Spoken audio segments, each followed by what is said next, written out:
মা বাঁচাও, ওরে বাবা বাঁচাও, আমি শীতে শেষ। বাপরে, এইভাবে আর কিছু সময় থাকলে তো আমি বরফ হয়ে যাব। কি শীত মাগো মা! ওরে বাপরে, এইবার বুঝি আমি শেষ।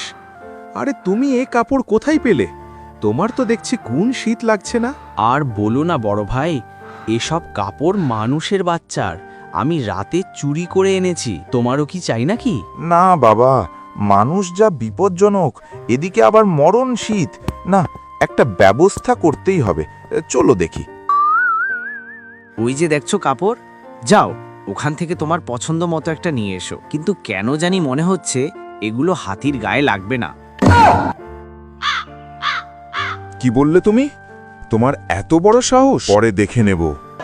আমার ভুল হয়েছে, ক্ষমা করে দেন।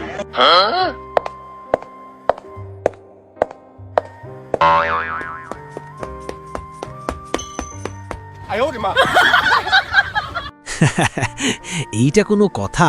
এত কষ্ট করে শেষমেশ একটা মেয়েদের কাপড় আনতে হলো।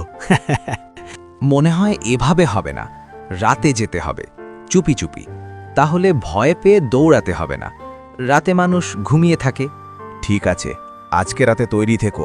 আমরা কেন ভয় করব মানুষকে? মানুষ আমাদেরকে ভয় করবে।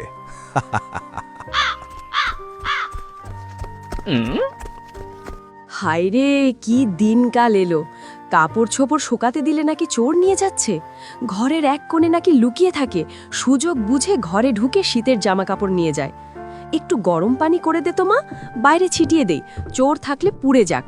এই কথা শুনে বেচারা মোটু আর পাতলু এক দৌড়ে পানে পনে বেঁচে যায় এবং তারা সিদ্ধান্ত নেই আর চুরি করবে না। এভাবেই তাদের দিন কাটতে লাগলো। একদিন হঠাৎ সেই রাস্তা দিয়ে যাচ্ছিল এক কাঠুরিয়া। সে তাদেরকে দেখতে পেল, কিন্তু সে ভয় পেল না, কারণ তারা ঠান্ডাতে কাঁপছিল। এটা দেখে কাঠুরিয়ার খুব কষ্ট হয়। সে বাড়ি যায় আর কিছু কাপড় এনে তাদের কাছে রেখে চলে গেল। এদিকে মোটু আর পাতলু কাপড় দেখে খুশিতে নাচতে লাগলো। আর কি ব্যাপার, এই কাপড়গুলো কোথা থেকে এলো? মনে হয় শাকচুন্নিরা আমাদের পছন্দ করে, তাই উপহার হিসাবে দিয়েছে। তখনই গাছ থেকে একটা টুনি বলে উঠল, আরে না না, তোমরা যা ভাবছো তা একেবারেই সঠিক নয়। একটা মানুষ তোমাদের এই কষ্ট দেখে এই কাপড়গুলো তোমাদেরকে দিয়ে গেছে। দেখলে মানুষ কত ভালো। আর আমরা রাতে একা পেলে তাদেরকে ভয়ঙ্করভাবে ভয় দেখায়।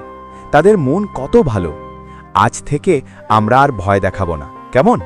তারপর থেকে তারা আর কাপড় চুরি করত না। এভাবেই তাদের দিন কাটতে লাগলো। আর আমাদের গল্পটা শেষ হয়ে গেল। গল্পটা ভালো লাগলে একটা লাইক, কমেন্ট, সাবস্ক্রাইব করতে ভুলবে না বন্ধুরা। আল্লাহ হাফেজ।